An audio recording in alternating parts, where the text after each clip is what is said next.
الشوق يبقى في اغترابي تقير في الحياة من الصحاب ومن يأمنك يا دنيا الدوام. اللهم إنا نسألك علما نافعا ورزقا طيبا وعملا متقبلا. Para jamaah Bapak Ibu yang dimuliakan oleh Allah Ta'ala, pada kesempatan yang berbahagia ini tidak lupa kita bersyukur kepada Allah atas segala limpahan nikmat-nikmat yang tidak terhitung nilainya yang sudah Allah berikan pada kita, baik nikmat sehat, nikmat waktu, nikmat harta, nikmat dunia yang sudah Allah titipkan kepada kita. Dan juga tidak kalah penting, Allah telah memberikan nikmat yang paling agung pada kita, nikmat yang tidak akan diberikan kecuali mereka yang diridhoi dan dicintai oleh Allah, yaitu nikmat iman dan juga nikmat Islam. Karena nikmat ini yang akan menjadikan syarat untuk bisa bertemu dengan Allah nanti di surganya Allah, di jannahnya Allah. Oleh karena itu para jamaah Bapak Ibu, marilah nikmat sehat dan nikmat iman dan Islam senantiasa kita jaga, kita gunakan untuk amal-amal kebaikan, dan kita pertahankan sampai kita meninggal dunia, sehingga kita diwafatkan oleh Allah dalam kondisi husnul khatimah. Amin ya rabbal alamin. Para jamaah Bapak Ibu rahimakumullah taala, tidak terasa kita sudah masuk di penghujung bulan Sya'ban. Jadi hitungan Ramadan kurang lebih tinggal 3 hari lagi. Insyaallah hari Rabu kita sudah puasa, insyaallah ya, tanggal 18. Seandainya ini tidak ada perbedaan. Alhamdulillah, maka ini merupakan nikmat yang luar biasa karena Allah masih memberikan pada kita napas, Allah masih memberikan pada kita udara yang segar, kesehatan, Allah masih memberikan pada kita keamanan, Allah masih memberikan pada kita keislaman, keimanan, hidayah, sebagaimana yang disampaikan oleh Nabi di saat ketika menjelang datangnya bulan Ramadan. Nabi senantiasa berdoa kepada Allah, Allahumma ahillahu alaina bil amni. Ya Allah, berilah kepadaku, tanamkan kepada diriku, yaitu keamanan, keselamatan, wassalamah, wal iman dan juga keimanan, wal islam dan juga keislaman, wat taufik dan juga hidayah, lima tuhibbu wa tarda, apa yang engkau cintai dan apa yang engkau ridhoi ya Allah. Jadi ini doa yang dipanjatkan oleh Nabi Muhammad SAW agar senantiasa umatnya kaum muslimin senantiasa berdoa agar diberi hal-hal yang bisa memberikan kebaikan, manfaat dalam kehidupannya, terutama dipertemukan dengan bulan Ramadan dalam kondisi aman, dalam kondisi sehat, dalam kondisi iman, dalam kondisi Islam, tetap taat ibadah kepada Allah, dalam kondisi mendapatkan hidayah, bimbingan, ya, irsyad. Maka ini merupakan kenikmatan yang luar biasa. Oleh karena itu para jamaah Bapak Ibu, di bulan Ramadan ini maka tentunya nanti akan menjadi pertarungan kita, kancah pertarungan yang dinamakan fastabiqul khairat, ya. Sebagaimana yang Allah sampaikan, walikulli wijhatun huwa muwalliya fastabiqul khairat. Walikulli wijhatun huwa muwalliya fastabiqul khairat. Yang disampaikan oleh Allah di dalam surat Al-Baqarah 148, surat yang kedua. Maka hendaknya kalian senantiasa berlomba-lomba dalam kebaikan, khususnya di bulan Ramadan nanti. Jadi jangan sampai kita sia-siakan kesempatan yang ini belum tentu nanti tahun depan kita akan mendapatkan Ramadan kembali, kita dipertemukan Ramadan kembali. Oleh karena itu para jamaah Bapak Ibu, saya nasihatkan pada pribadi saya, kepada juga para jamaah, maka hendaknya kita mempersiapkan diri, terutama fisik kita, kesehatan kita, dan juga iman kita, rohani kita, hati kita. Kita bersihkan, jangan sampai kita di bulan Ramadan nanti membawa noda-noda dosa, ya, baik itu dosa secara fisik, ya, dosa secara perbuatan atau ucapan, dari hal-hal yang nanti bisa merusak, menghancurkan pahala ibadah puasa kita dan ibadah-ibadah yang lain selama di bulan Ramadan, dan juga nanti bisa mengotori hati kita, ya, dengan adanya penyakit-penyakit hati, ujub, sombong, dengki, iri, dan juga penyakit-penyakit yang lain, dendam, ya. Maka harus kita hilangkan betul. Maka bagaimana caranya? Ya kita bertobat kepada Allah dengan taubatan nasuha, sebagaimana diperintahkan oleh Allah, ya ayyuhalladzina amanu tubu ilallahi taubatan nasuha. Di dalam surat At-Tahrim ayat 8, ya, surat yang ke-66, Allah sampaikan, hai orang-orang yang beriman, hendaknya kalian senantiasa bertobat kepada Allah dengan tobat yang sebenar-benarnya. Asar rabbukum yakfir ankum sayyi'atikum adkhilakum jannatin tajri min tahtihal anhar, ya. Maka kalau kita bertobat pada Allah, pastinya Allah akan mengampuni kesalahan kita, membersihkan dosa-dosa kita, dan akan memasukkan kita ke dalam surganya yang di bawahnya mengalir sungai-sungai yang sangat indah. Jadi para jamaah Bapak Ibu, ya, hendaknya kita bertobat. Mulai saat ini kita bersihkan diri kita, baik secara fisik, jasmani, ucapan, perbuatan, yang kebiasaan kurang baik, yang melanggar aturan Allah, ya, kita hilangkan, kita bebaskan, kita jauhi segala apapun yang nanti bisa mengotori dari ibadah puasa kita. Dan juga hati kita yang mungkin masih kotor, kita bersihkan. Kita banyak berzikir kepada Allah, karena zikir ini nanti bisa membersihkan. Sebagaimana juga ketika air akan bisa membersihkan kotoran di dalam ember kalau terus-menerus disiram. Jadi para jamaah Bapak Ibu, untuk membersihkan kotoran hati ini adalah dengan zikrullah. Baik dengan melafatkan, ya, zikir-zikir yang dicontohkan oleh Nabi, tasbih, tahmid, tahlil, takbir, istighfar, terutama banyak istighfar kita Pak Bu. Dan juga termasuk zikir yang memang betul-betul dalam syariat itu maknanya adalah salat. Wala dzikrullah akbar, sebagaimana yang disampaikan oleh Allah di dalam surat Al-Ankabut, surat yang 29 ayat yang 45, wa aqimus shalah innas sholata tanha 'anil fahsya'i wal munkar. Wala dzikrul akbar. Kerjakan salat, karena salat itu bisa mencegah perbuatan keji dan mungkar, perbuatan segala maksiat, baik itu dosa kecil maupun yang dosa besar. Maka salat itu merupakan sesuatu yang paling utama dalam ibadah kepada Allah Subhanahu wa taala. Jadi para jamaah Bapak Ibu, ini penting sekali, nggih. Jadi jangan sampai nanti ketika kita masuk di bulan Ramadan, kita masih punya dengki, kita masih punya dendam, kita masih punya ujub, ya, pamer, ria, sombong atau penyakit-penyakit yang lain. Maka ini Allah tidak butuh puasanya orang-orang yang masih memiliki penyakit-penyakit, kotoran-kotoran yang menempel dalam diri seseorang hamba. Terutama dia yang mengerjakan ibadah puasa selama di bulan Ramadan, ya. Mulai hari ini, ya, segera kalau ada kesalahan kita kepada orang lain, saudara kita, teman kita, jamaah kita, segera kita minta maaf. Ya, sebelum nanti di bulan Ramadan, ya, kita sia-sia. Kenapa? Karena amal tidak akan naik ke langit, amal tidak akan diangkat oleh Allah ke langit, ya, amal ibadah kita selama di situ ada permusuhan di antara kedua orang muslim. Sebagaimana dijelaskan dalam hadis sahih bahwa Nabi Muhammad SAW menyampaikan bahwa ada amalan yang ditunda oleh Allah tidak sampai terangkat ke langit, di antaranya kedua orang yang saling bermusuhan sampai mereka saling memaafkan. Nah, ini penting Pak Bu, ya.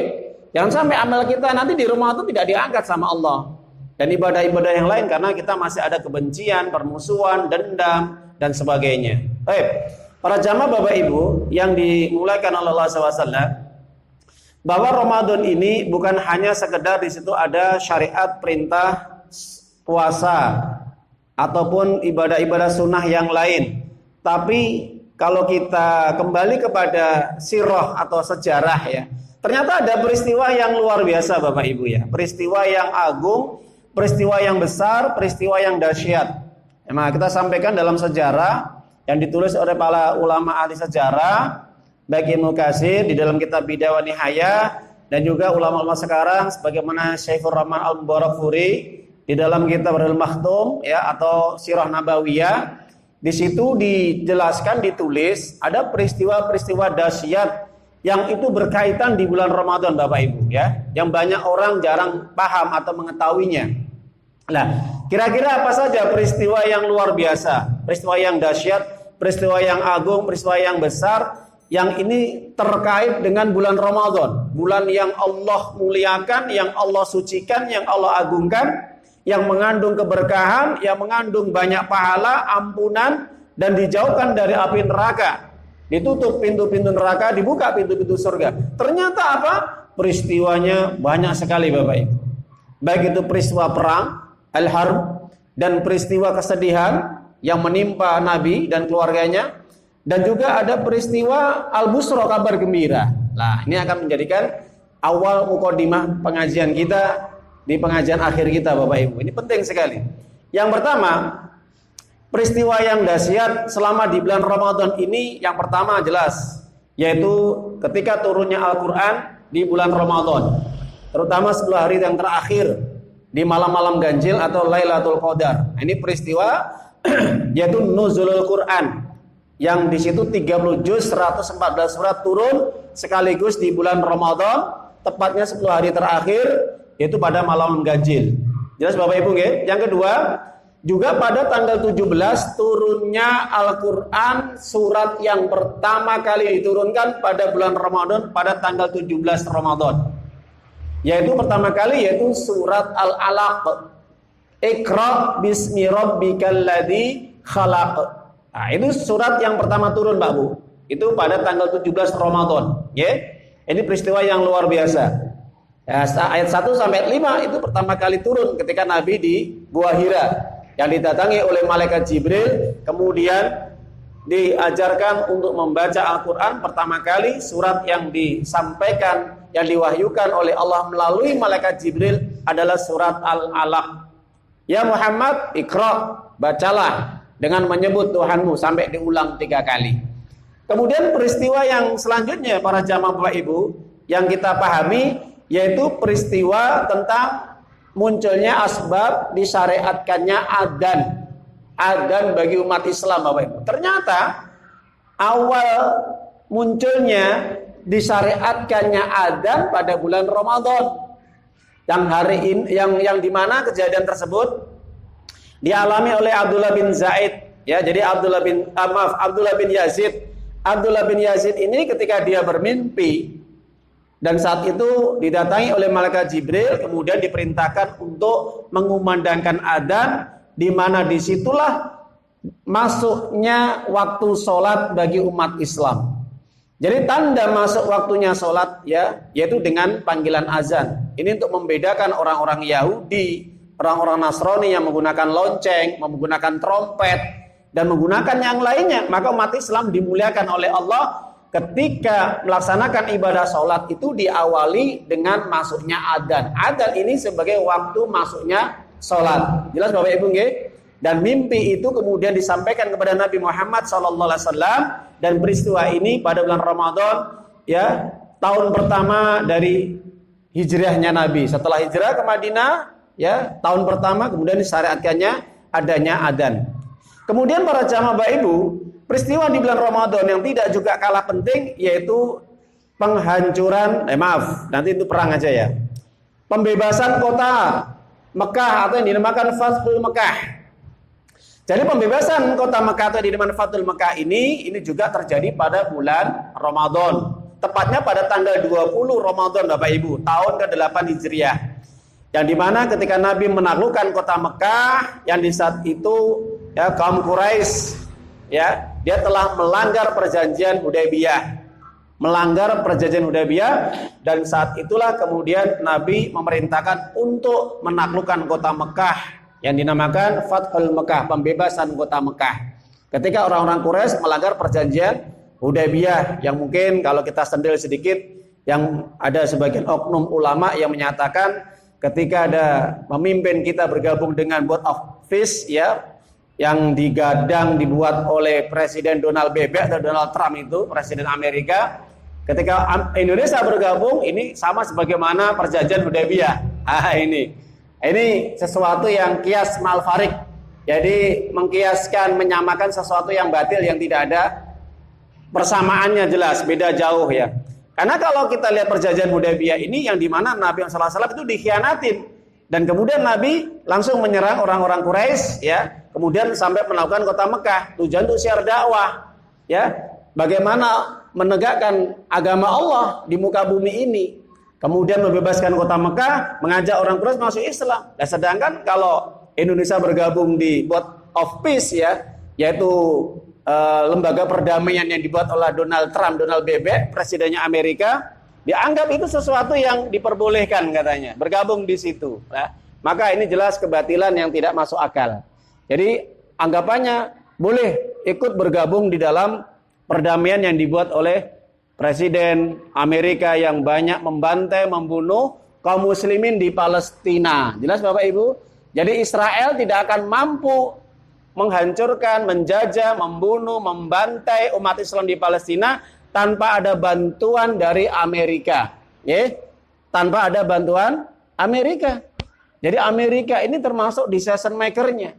Jadi yang menyuplai senjata, yang memberikan bantuan-bantuan keuangan, logistik, dan yang lainnya adalah yaitu Amerika. Jadi para jamaah Bapak Ibu yang dimuliakan oleh Allah Subhanahu wa taala, kalau kita perhatikan terkait dengan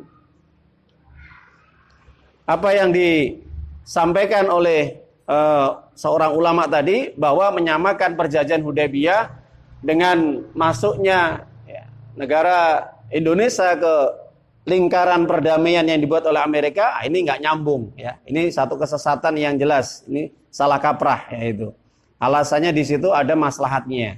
Padahal Amerika selalu melanggar perjanjian, termasuk Israel juga, yang selalu membunuh, membantai umat Islam dimanapun berada. Ini ganti.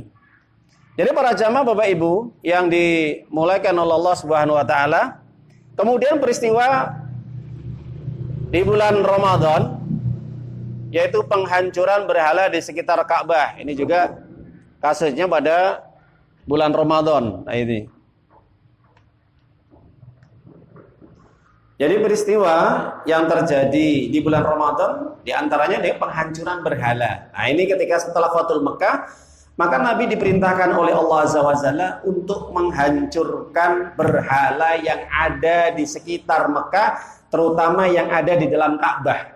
Jadi total semua berhala yang ada di sekitar Ka'bah dan juga ada di dalam Ka'bah dan sekitar Mekah itu kurang lebih 360 berhala.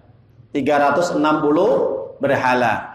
Nah, siapa yang menghancurkan? Khalid bin Walid, sahabat Nabi yang luar biasa nih, tegasnya, beraninya, ya, panglima perang. Termasuk Amr bin As dan Sa'ad bin Zaid. Ini 3 pahlawan panglima perang umat Islam ini menghancurkan berhala-berhala yang ada di Ka'bah dan di sekitar Mekah. Peristiwa juga di bulan Ramadan Bapak Ibu, yaitu ini peristiwa kesedihan. Apa kesedihannya? Peristiwa wafatnya istri Nabi dan juga putri Nabi dan anak mantunya Nabi di bulan Ramadan juga Bapak Ibu. Meninggalnya Siti Khadijah, istri pertama Nabi yang tercinta, itu juga di bulan Ramadan. Kalau kita pahami Bapak Ibu nggih. Jadi peristiwa meninggalnya istri Nabi yang pertama Siti Khadijah ini pada bulan Ramadan, yaitu pada 11 Ramadan. Nah ini meninggalnya Siti Khadijah ya. Jadi meninggalnya Siti Khadijah ini juga bulan Ramadan, dan juga yang kedua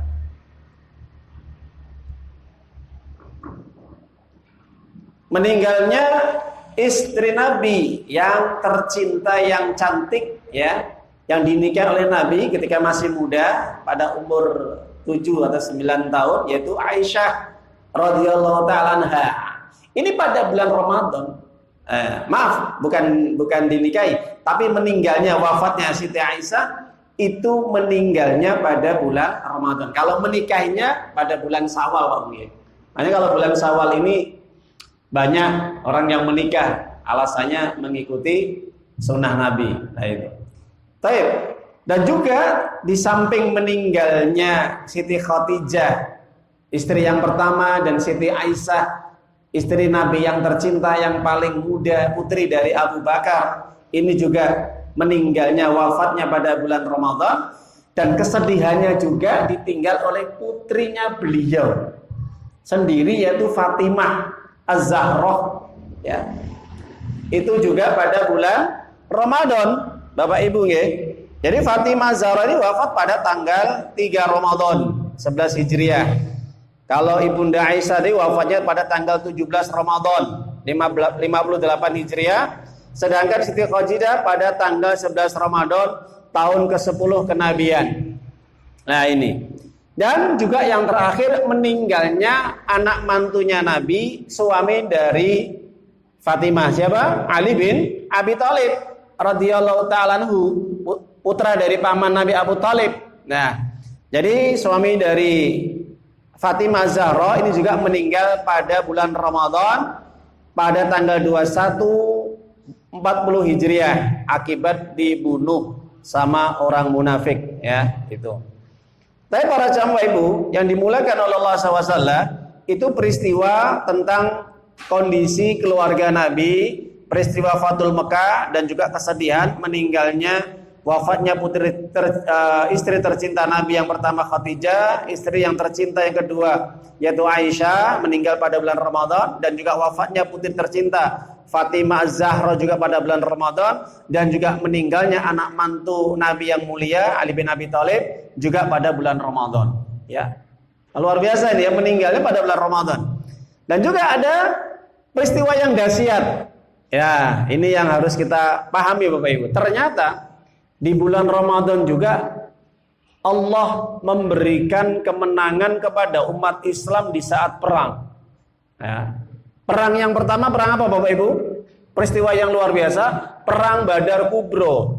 Yang dimana ketika perang pertama kali disyariatkan, diperintahkan kital perang menghadapi orang-orang musyrik Quraisy Mekah, yang saat itu umat Islam berjumlah 313, sedangkan orang-orang musyrik berjumlah 1000.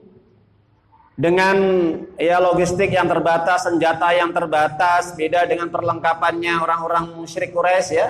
Lebih banyak jumlahnya, tentaranya, kemudian pasukannya, kemudian senjatanya, logistiknya.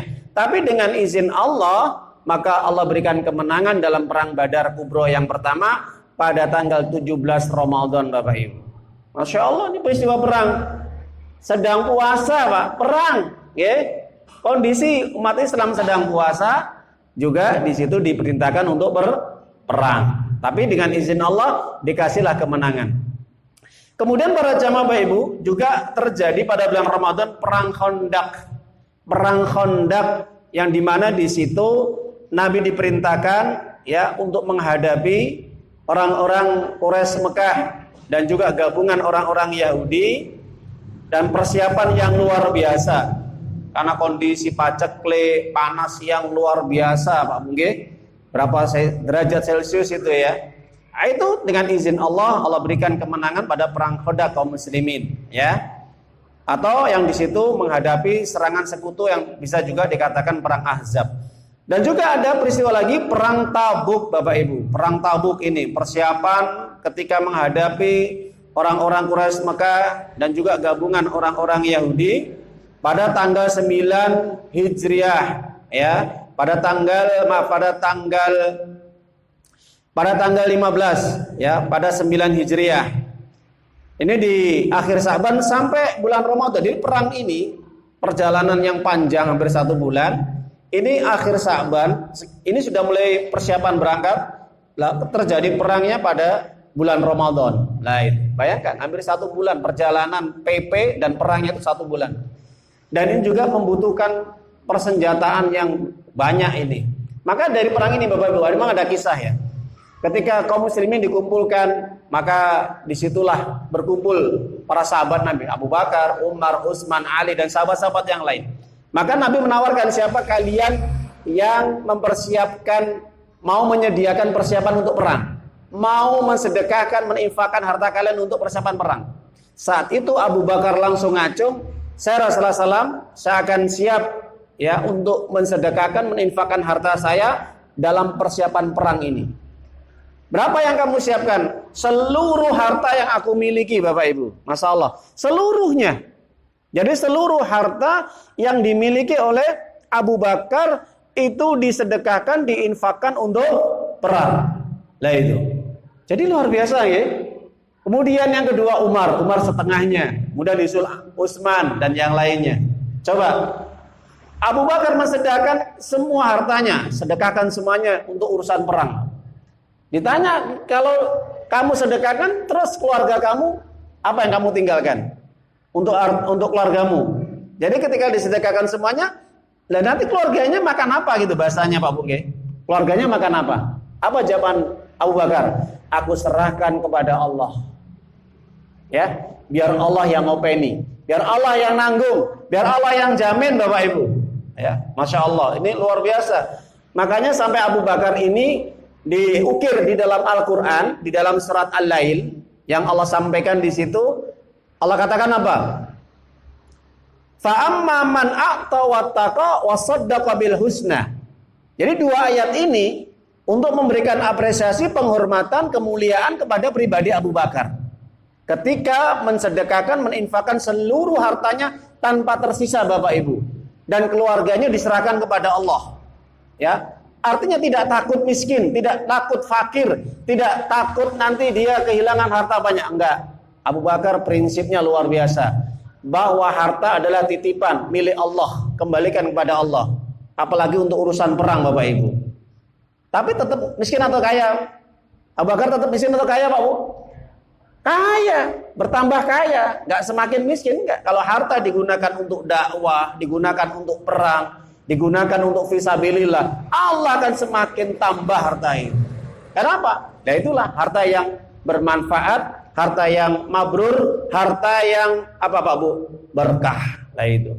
Nah, maka di ayat itu Allah katakan, adapun orang-orang yang bertakwa dan memberikan hartanya untuk agama Allah, maka itulah orang-orang yang telah membenarkan surganya Allah. Makanya Bapak Ibu, Abu Bakar itu surganya itu di bawah Nabi persis. Ya. Jadi di bawah Nabi surganya Abu Bakar. Paling atas Nabi, bawahnya adalah Abu Bakar. Nah itu. Jadi kalau mau berkunjung kepada Nabi dekat, ya. Beda kita, nggak tahu nanti ya di mana ya kalau masuk surga. Kalau kita nggak taat, nah itu. Jadi para jamaah Bapak Ibu, rahimani rahimakumullah taala, karena Abu Bakar selalu membenarkan janji-janji Allah dan selalu membela perjuangan Nabi dan dakwah Nabi, terutama jihadnya, membebaskan budak, menyantuni fakir miskin, anak yatim, ya. Dan juga membelanjakan di jalan Allah untuk berperang dan berdakwah di jalan Allah. Makanya Bapak Ibu, dakwah Nabi bisa eksis terus, ya, continue, itu juga berkat perjuangan Abu Bakar As-Siddiq, seorang dermawan. Apalagi di bulan Ramadan seperti ini Bapak Ibu, wah, Abu Bakar ini mengumpulkan semua para budak-budak, mengumpulkan semua orang-orang fakir miskin.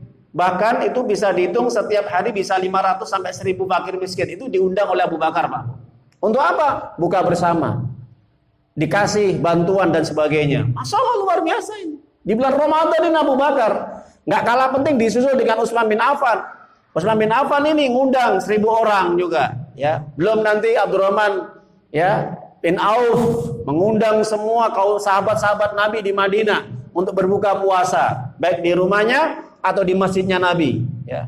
Mereka berlomba-lomba dalam kebaikan. Dan kemudian para jamaah Bapak Ibu, yang kita lihat juga terjadi yang terakhir di bulan Ramadan adanya perang Ainul Jalut. Perang Ainul Jalut ini memang bertepatan pada bulan Ramadan tahun 658 Hijriah. Dan Allah memberikan kemenangan kepada umat Islam di bawah pimpinan Sultan Qutus, ya, dan bebas melawan pasukan Mongol. Yang dikepalai siapa pasukan Mongol? Ayo. Siapa pemimpinnya? Yang membuat kitab Ilyasik? Genghis Khan, ya, pasukan Mongol, Genghis Khan. Pemimpin yang bengis, pemimpin yang otoriter dan diktator, kejam, tidak beri kemanusiaan. Bahkan Bapak Ibu dijelaskan dalam sejarah yang ditulis oleh Ibnu Katsir, yaitu di dalam kitab Bidayah wa Nihayah, ya, bahwa pemimpin Mongol, ya, Genghis Khan ini pernah membantai umat Islam kurang lebih 1 juta. Ya, di Baghdad, di Irak itu, Masya Allah, Subhanallah, kaum muslimin dibantai seperti, ya, maaf ya, binatang gitu bagi mereka. Ini kehancuran umat Islam ini pada masa-masa saat itu, pada kurang lebih tahun 600-an, 600 sampai 700 Hijriah. Pada zamannya Syekhul Islam Ibnu Taimiyah. Ini tentara Mongol yang dikomandani, yang dipimpin oleh Genghis Khan ini membantai umat Islam di Baghdad dan sekitarnya kurang lebih 1 juta kaum muslimin. Bahkan sampai dikatakan dalam sejarah itu Bapak Ibu, darah umat Islam itu sampai menggenang itu di atas lutut. Ya, sampai seperti itu. Saking begitu banyaknya umat Islam di masjid, di mana-mana pun mereka. Ya, ini sejarah di bulan Ramadan yang luar biasa. Terjadinya peperangan yang dimana Allah memberikan kemenangan-kemenangan dan juga kemenangan kepada umat Islam, termasuk Sultan Qutus yang membasmi, membantai, mengalahkan pasukan Mongol yang dipimpin oleh Genghis Khan. Itu sekedar masalah peristiwa kedahsyatannya, keagungannya bulan Ramadan.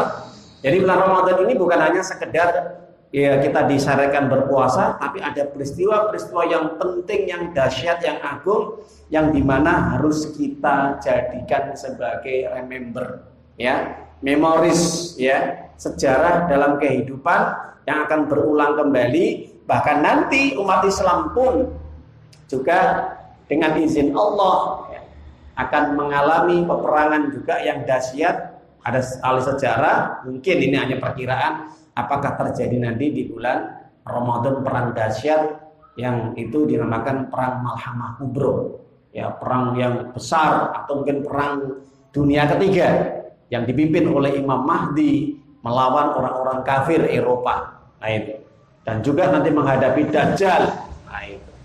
Dan juga ingat di bulan Ramadan juga Bapak Ibu, ya, peristiwa yang tidak kalah pentingnya juga yang dimana umat Islam juga mendapatkan puncak kejayaan yaitu pada bulan Ramadan pada pemerintahan Turki Utsmani. Para jamaah Bapak Ibu yang dimuliakan oleh Allah Ta'ala, di sini kita akan sedikit membahas tentang hal-hal fikih. Ya, ini karena season pengajian kita yang terakhir, kita akan sedikit membahas tentang hal-hal yang berkaitan dengan fikih Ramadan. Puasa itu memang butuh ilmu. Kalau tidak punya ilmu, maka puasanya ini kadang-kadang gak karu-karuan Bapak Ibu. Ya.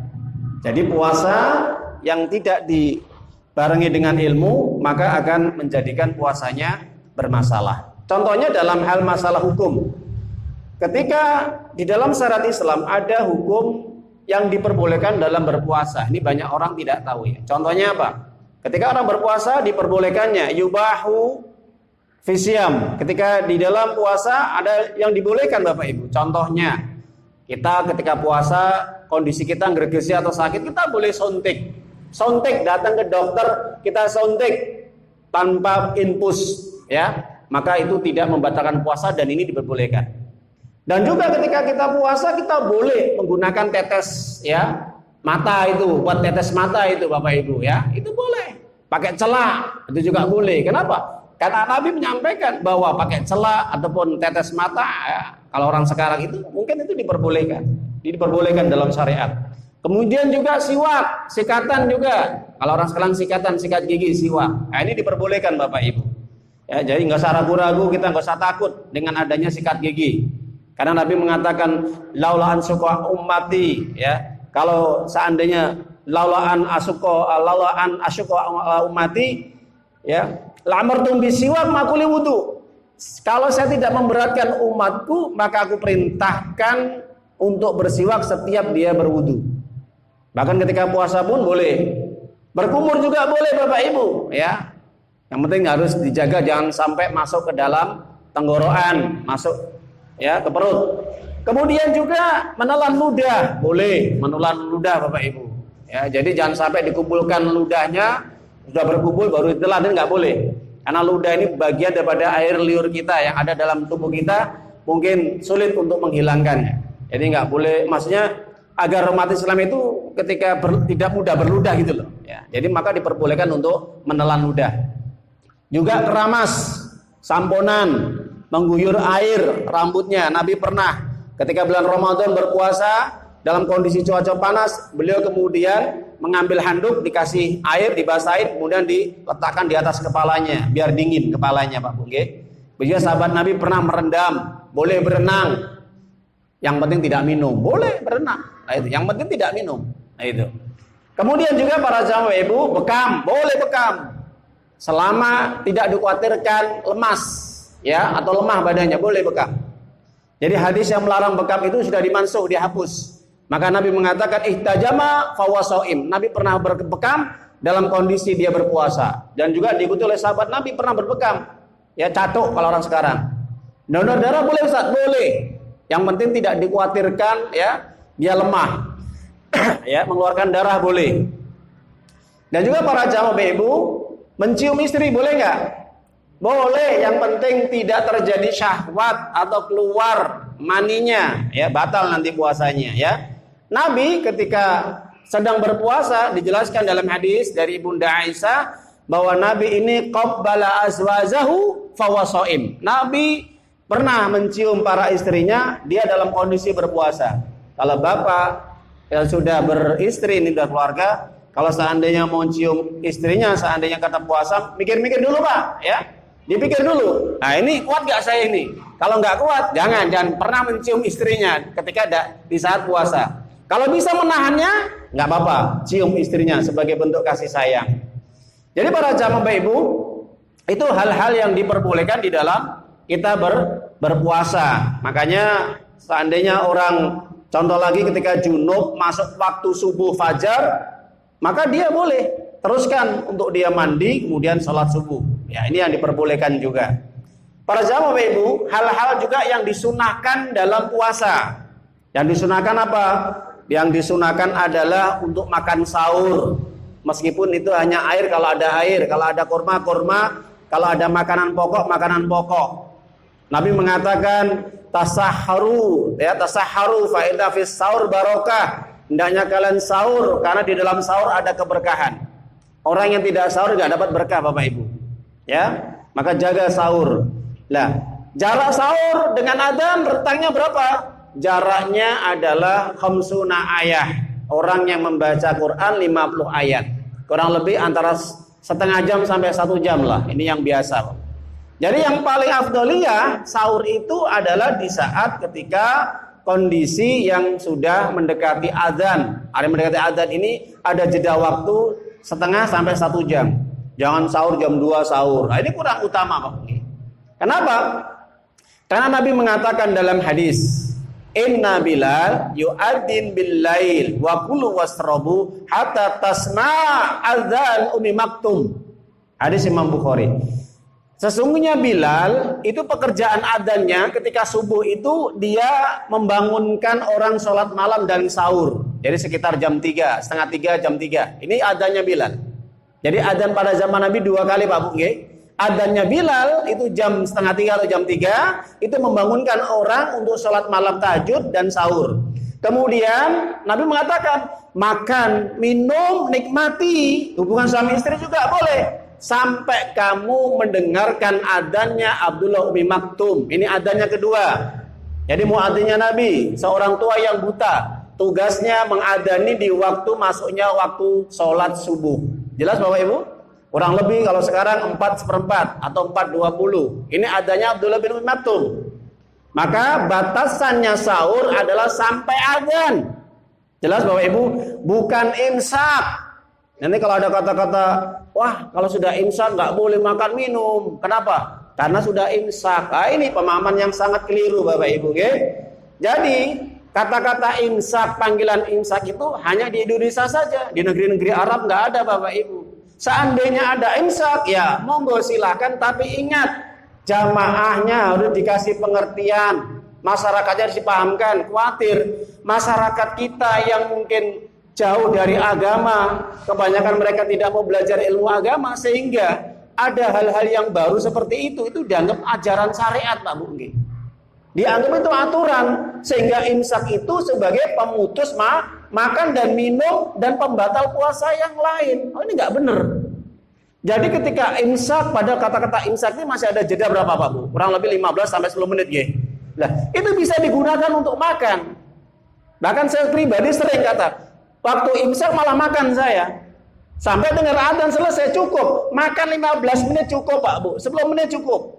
Kecuali makan baskom nggak tahu ya. Itu ya.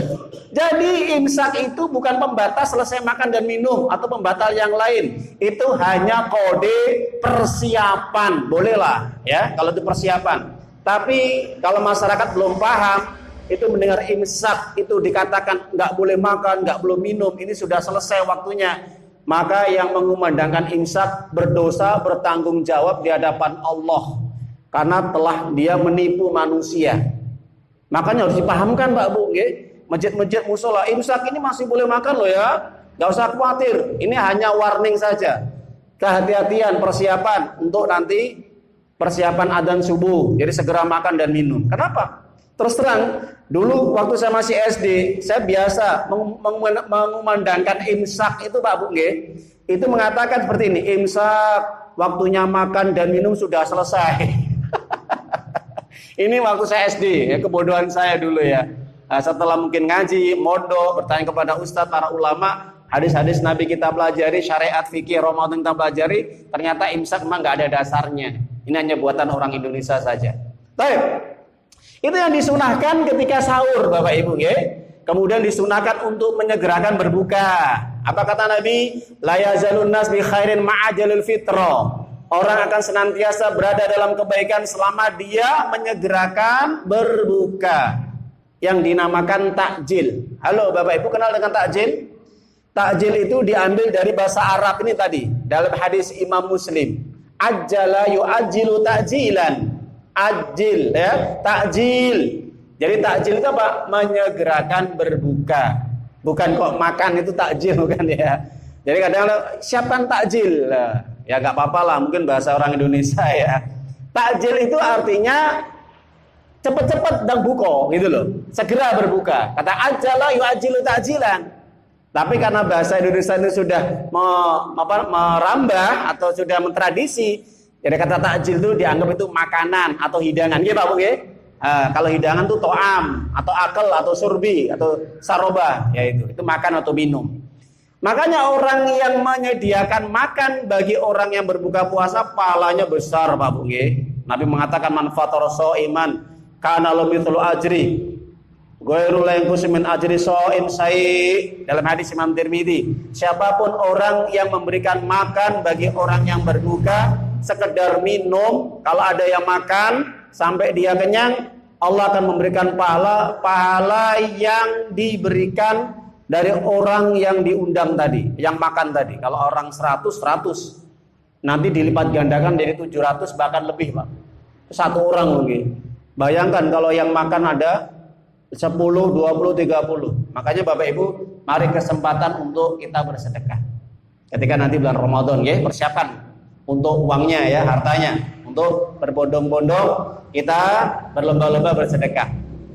Kemudian yang disunahkan Nabi, para jamaah Bapak Ibu ya, ini yang disunahkan oleh Nabi, yaitu hendaknya kita senantiasa untuk banyak berbuat amal-amal kebajikan.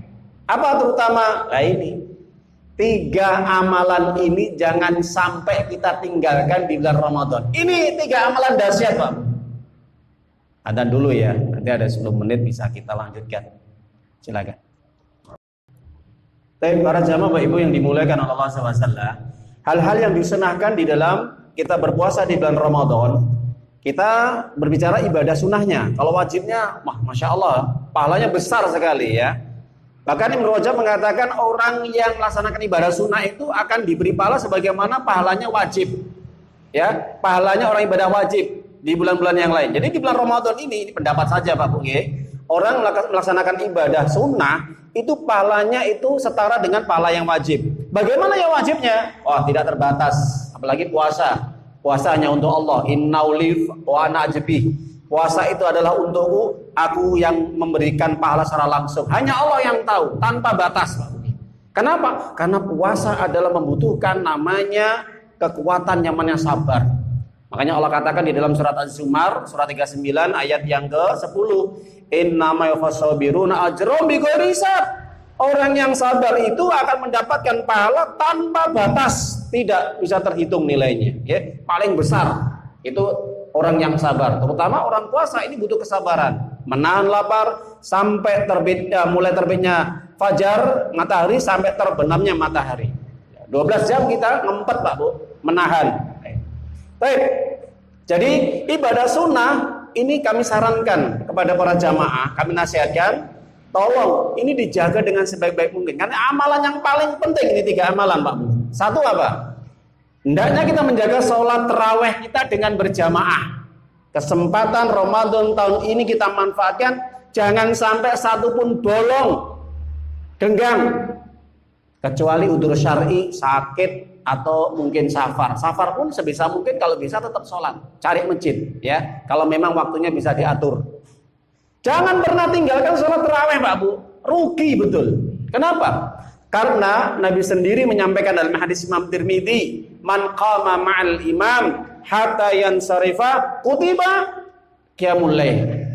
Siapapun orang yang dia sholat berjamaah, sholat sunnah, baik itu sholat tahajud, qiyamul lail atau tarawih bersama imam, sampai selesai imam sholat misalkan 13, 11 atau 23, selesai dia dengan bersama imam, maka dicatat pahalanya sebagaimana sholat semalam suntuk kalau dia berjamaah. Itu satu. Yang kedua, orang yang sholat tarawih ini dosanya diampuni Pak selama 1 tahun yang telah lalu. Jelaskan dalam hadis Imam Bukhari Muslim, "Man qama Lailatul Qadri imanan wa tisaban ghufira lahu ma taqaddama min dambi." Barang siapa yang dia sholat terutama 10 hari yang terakhir dia tetap menjaga sholatnya, tarawihnya, dia tidak pernah bolong, tidak pernah ditinggalkan karena urusan dunia, maka Allah ampuni dosa-dosa yang telah lalu. Luar biasa ini Pak. Rugi kalau kita nggak sholat tarawih. Ada 1 hari kita tinggalkan karena repot, karena pekerjaan, karena ini dan itu. Bapak tahu ulama-ulama dulu Pak Bungge, sampai mereka harus menutup ya toko-toko mereka, jual beli mereka, perniagaan mereka, bisnis mereka, demi jangan sampai ketinggalan sholat tarawih Pak. Maka orang yang mendapatkan keutamaan ini adalah orang-orang yang hatinya ikhlas demi untuk mencari ihtisab. Apa ihtisab Pak Bu? Pahala yang besar di sisi Allah ketika di bulan Ramadan. Nah ingat ya, ini pesan Nabi, ini pesan Nabi. Jangan pernah kita tinggalkan sholat tarawih. Bahkan Imam Syafi'i mengatakan, sholat sunnah yang paling afdol adalah berjamaah. Kalau ketika di bulan Ramadan, kata di bulan-bulan yang lain mungkin paling utama di rumah. Kenapa? Karena di situ untuk syiar dakwah. Yang kedua juga kesempatan untuk meraih pahala yang besar. Ini Imam Syafi'i sendiri Pak. Jadi yang paling utama sholat tarawih atau berjamaah. Itu. Nanti kalau bangun misalkan nanti jam 3, jam 2 sebelum sahur, boleh tambah lagi tahajud, tambah lagi qiyamul lail. Terserah, nggak ada batasannya Pak Bu nggih. Tapi kalau sudah witir nggak boleh witir lagi nggih.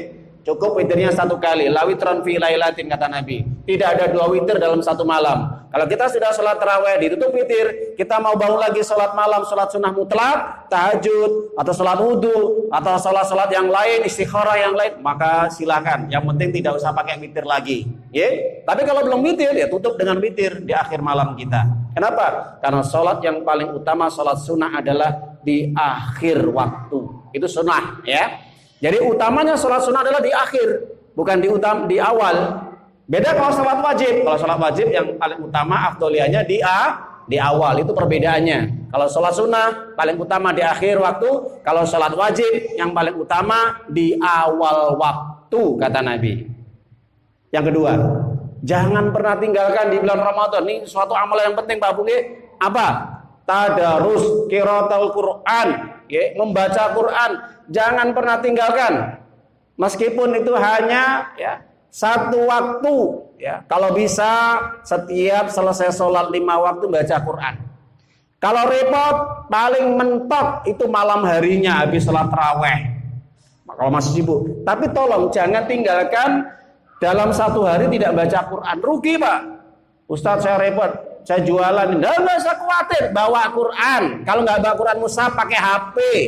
Di sini sudah ada aplikasi ya, sambil jualan, dagangannya dijual ya. Kalau nanti pasti tidak ada orang pembeli, konsumen, dibuka Al-Qur'annya, baca di situ, Pak.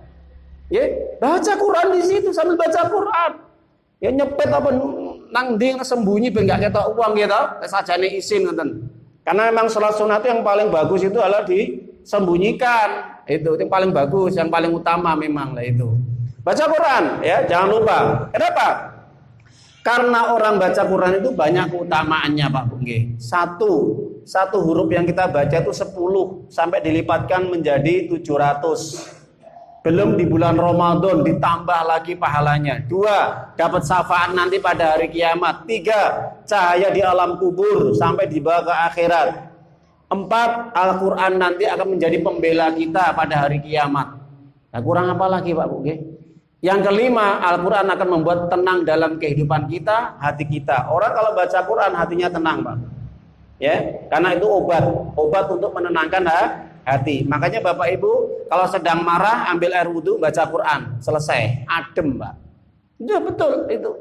Ya, jadi kalau kita lihat Imam Syafi'i ketika datang bulan Ramadan, Pak Bungge, tokonya ditutup, pengajiannya selesai, masuk di bulan Ramadan fokus untuk baca Quran. Diikutin juga sama sahabat-sahabatnya Imam Syafi'i, terutama gurunya Imam Malik. Imam Malik itu kalau sudah masuk Ramadan, Pak, pengajiannya selesai. Makanya nyun sewu, kula nggih, saya akan mengikuti tradisinya 4 mazhab. 4 mazhab ini kalau sudah masuk Ramadan, pengajiannya selesai dulu. Jadi nggak ada pengajian. Ya itu. Cuman di sini doang, Pak. Nggak tahu nanti kalau yang lain. Kenapa? Biar fokus mereka itu untuk baca Quran. Makanya Imam Syafi'i ketika dalam bulan Ramadan ini bisa menghatamkan berapa kali, Pak Bu? 60 kali. 30 hari 60 kali. 1 hari 2 khatam. Al-Quran 1 hari 2 khatam. Imam Malik tiap hari khatam. Ya, sahabat-sahabat Nabi tiap hari khatam. Nah itu. Jadi kalau tahun ini kita tidak bisa ya mengangkat derajat kita atau kita tidak termotivasi lagi, kita nggak bisa action, kita nggak ada peningkatan, ya kita rugi, Pak. Betul rugi. Nanti ada ayatnya yang terakhir kita bacakan ya. Karena ini termasuk perdagangan, Pak. Perdagangan Allah itu ya termasuk sholat tarawih dan juga termasuk baca Quran ya yang harus kita baca. Nabi Muhammad SAW itu setiap Ramadan itu didatangi oleh malaikat Jibril. Tujuannya apa?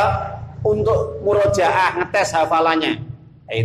Itu tiap Ramadan didatangi malaikat Jibril. Bahkan sebelum meninggal dunia sampai Ramadan terakhir itu datang 2 kali malaikat Jibril untuk ngetes. Ya, piye hafalannya pripun, hafalannya Kanjeng Nabi ini masih bagus enggak, masih kuat enggak? Nah, itu malaikat Jibril, Pak, gurunya Nabi, melihat bagaimana hafalan Nabi, Pak. Baca Quran terus Nabi. Ya.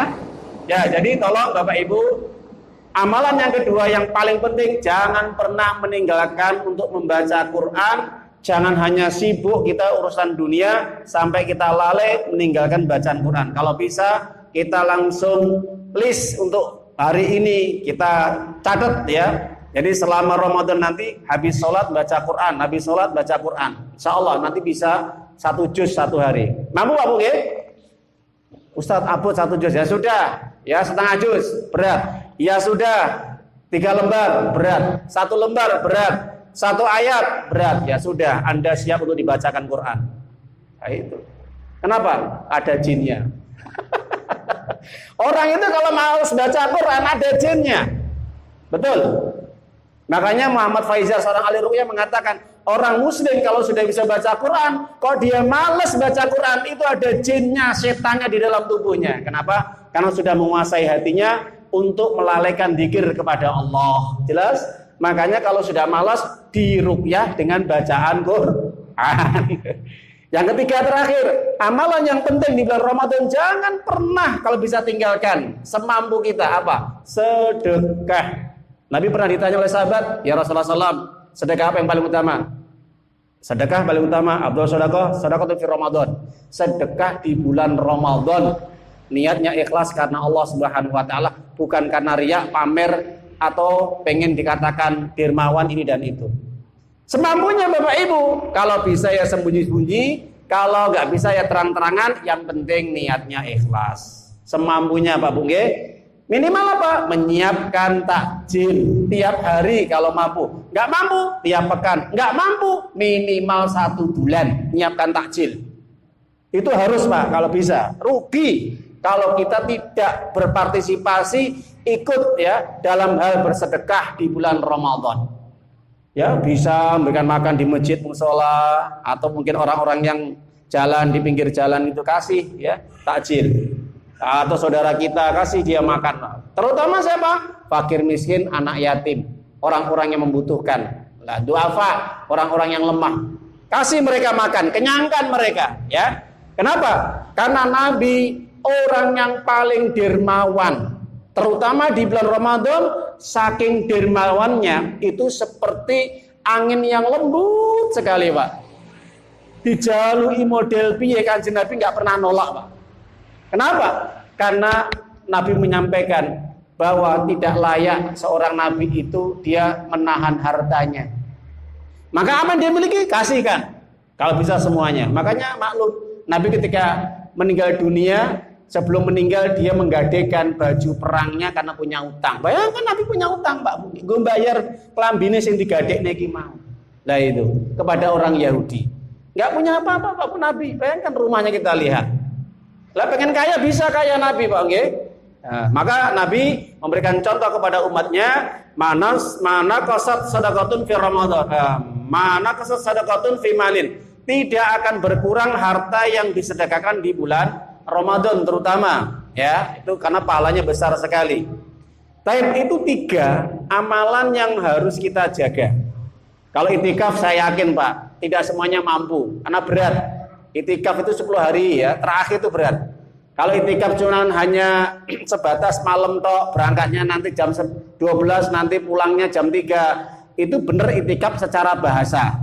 Tapi itikaf secara syar'i yang totalitas yang 10 hari itu yang paling baik, yang paling utama, pastinya insya Allah dapat Lailatul Qadar.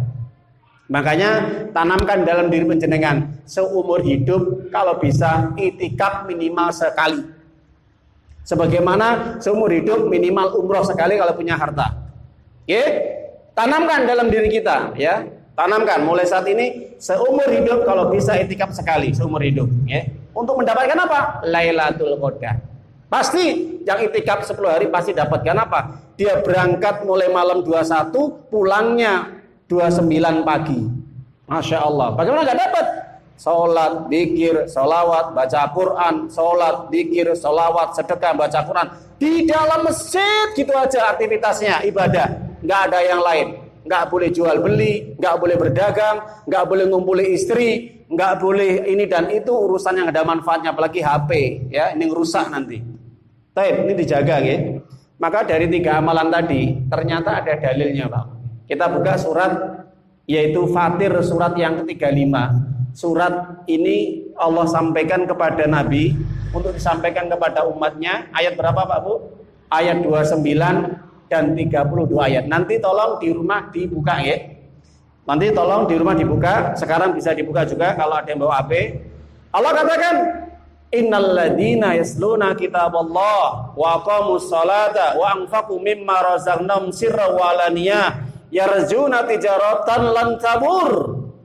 Orang-orang yang senantiasa gemar membaca Al-Quran, orang-orang yang senantiasa menjaga sholatnya, terutama sholat 5 waktu, dan juga sholat-sholat sunnah, apalagi sholat tarawih di bulan Ramadan, dan juga orang-orang yang gemar berinfak, bersedekah di jalan Allah, baik secara diam-diam atau terang-terangan. Mereka itulah yang mengharap perdagangan Allah yang tidak akan pernah bangkrut, rugi selamanya. Jelas Bapak Ibu?